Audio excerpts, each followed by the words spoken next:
Hey guys, tig-try ko na nga pala ang aking alagang baboy ng grower at starter. Pinaghalo ko na sila para masanay na. Para next bili ko is grower na talaga. Pero hindi ko sila binibigla. Pinaghalo-halo ko muna yung grower at starter. Ayan guys. Kasi masyado nang magastos. Ayan.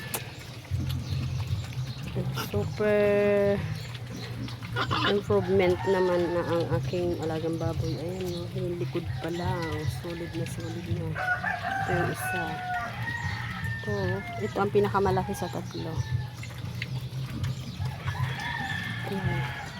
Ito yung gagawin kong inahin, yung puti. Ititira ko yung puti, gagawin kong inahin. Magta-try ako mag-inahin kung hanggang saan aabot ang aking power. Kung kaya ko ba naman.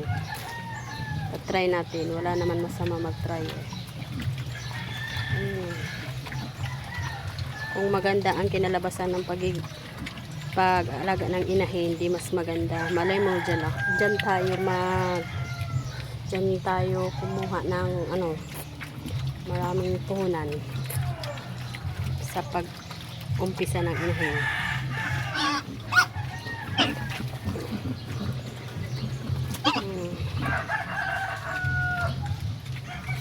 Lakas na nila kumain eh.